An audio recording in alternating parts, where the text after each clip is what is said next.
Regarding which characters know Spider-Man's identity, at this point, pretty much most characters do, especially in the MCU. Spider-Man's secret identity nowadays really only extends to the general public, but for most heroes like Captain America, Iron Man, Black Widow, Black Panther, Doctor Strange, the Guardians of the Galaxy, etc., all know that Peter Parker is Spider-Man in the comics and both in the movies. So instead of talking about who knows Spider-Man's identity, today we will be talking about some of the times his identity has been revealed. So before we begin, if you're new to the channel, be sure to subscribe to the channel to get more videos like this. For my subscribers, hit that notification bell for you to not miss a single upload. Like this video and share this video with your friends to show your support to the channel.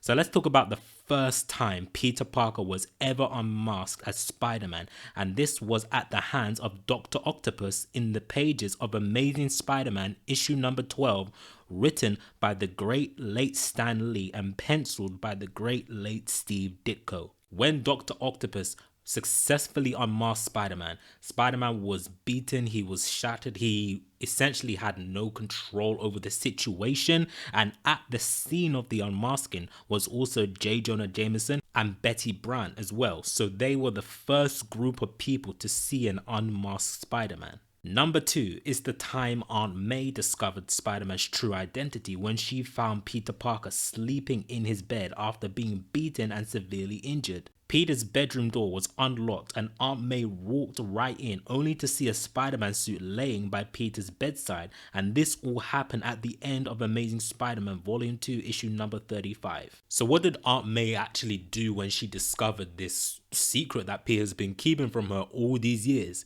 Did she freak out? Nope, she didn't freak out. What she actually did was just put the Spider-Man suit away and then she literally just left. That's literally it. So she reacted so calmly, she wasn't freaking out or anything like Peter's always feared she would. And I've always wanted to say this. In the Sam Raimi Spider-Man trilogy, I've always had this feeling that the Aunt May in the Spider-Man trilogy has always known that Peter Parker has been Spider-Man.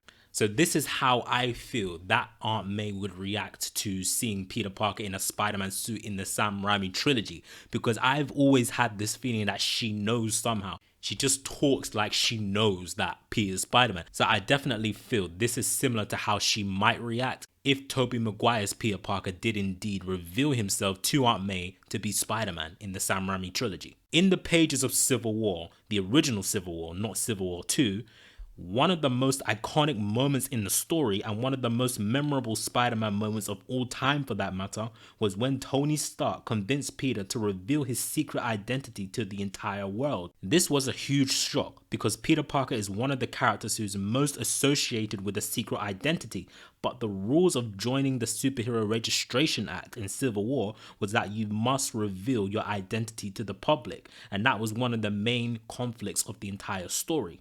The whole reason Peter keeps his identity is to protect those he loves, and of course, with his identity known to the entire public in the pages of Civil War, in the aftermath of the Civil War, this led to his worst fears coming true. Those that he loved were threatened by all of Spider-Man's past enemies, and he was also in debt to J. Jonah Jameson for all the pictures of Spider-Man Peter took for the Daily Bugle all those years and so forth. Now, if you have yet to watch Spider-Man Far From Home, then click away from this video right now as I'll be spoiling a major part of the movie.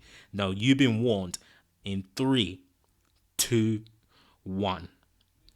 In the mid-credit scene, Mysterio right before his death had one more trick up his sleeve. He fooled everyone into thinking Spider-Man killed him, and to put a final nail in the coffin, he outed Peter Parker as the man behind the Spider-Man mask. In my opinion, this post-credit scene is the best post-credit scene, or mid-credit scene I should say, in any MCU movie. And to top it all off, to put the icing on the cake, we got the surprise reveal of J.K. Simmons being this MCU's version of J. Jonah Jameson. Of course, J.K. Simmons, who is of course the original J. Jonah Jameson from the original Sam Raimi Spider-Man trilogy. I literally got up on my seat and I was just in shock. This is by far my favorite MCU mid-credit scene. It was just it just had shock value, it had a cliffhanger, it was just a plot twist, everything. It was just wonderful.